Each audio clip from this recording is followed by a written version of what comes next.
So it was just 4 months and you were married. Yes, it was a whirlwind. Was that out of character for you? Yes, very much so. Very much so. So you weren't a whirlwind kind of girl? No, I'm still not a whirlwind kind of girl, for sure. What about him took you that far? Did he push you?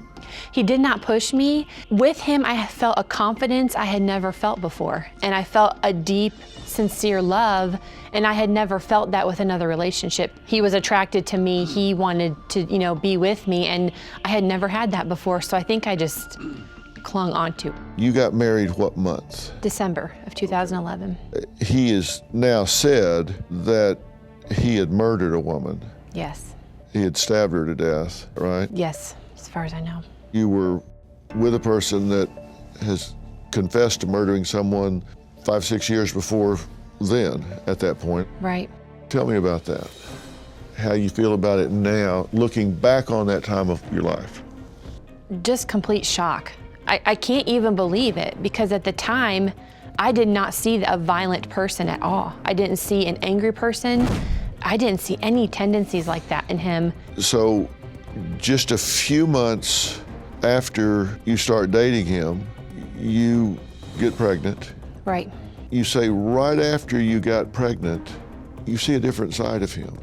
I did, yes. Dramatically different. Dramatically different. Tell me about it. Just a couple months after we got married, we were going to church, we were tithing to our church, doing all the things I had always done, and all of a sudden those things made him very angry. He was upset that he had to get ready to go to church, and I told him, you don't have to go, but he would stand in the shower and yell. He was just angry about doing things that were normal. What did you make of it at the time? When you said, then don't go, it's okay, I'll go, you stay home. Right. It didn't change, you still got mad. How far did the anger go? Did he get violent with you? Did he direct the anger at you? At that time, no. It was a lot of shouting, a lot of yelling, a lot of slamming stuff, but no, he never was physically violent at that point to me. All right. You said he started to pull away from you. He did. Distance himself? Yes. And that wasn't just emotionally. He started being absent from the marriage, right? Yes. He would not be there much? Yes. Where was he going? At the time, I didn't know where he was going. I was very naive, and I trusted him very fiercely with everything. So you delivered the child when? July of 2012. Now, he had been gone, but then he shows up at the hospital. Yes. He just pops in the delivery room. And the delivery turned bad quickly, and I was in distress, and she was struggling, so they decided to do an emergency C-section. And I remember looking around the room, and he was not in the room with me. In fact, one of my brothers consoled me during the time that I was really struggling with the epidural.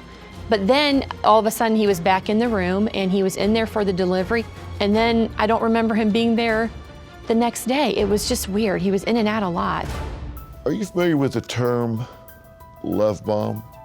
Love bomb? No. Love bombing is a term sometimes used in association with cults, in association with really manipulative relationships where somebody will come on to a person, just love them up. That's why they call it love bomb. Mm-hmm. I mean, just overwhelm them with love and care, love you, love you, love you, love everything about you, just really sweep you off your feet until your feet leave the ground.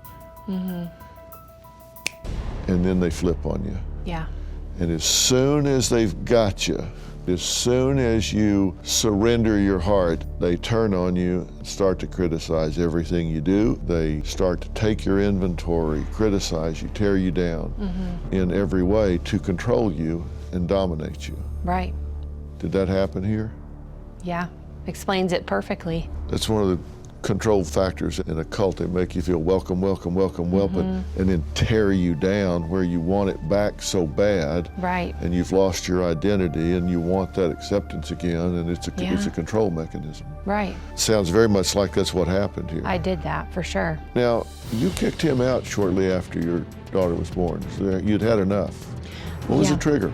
I got a phone call on his cell phone, and she was asking for Shawn. And I said, who is this? And she said, oh, this is his friend. And I said, well, I'm his wife, what can I do? And she said, I didn't realize you were his wife. He told me he was living with his sister and that she had just had a baby.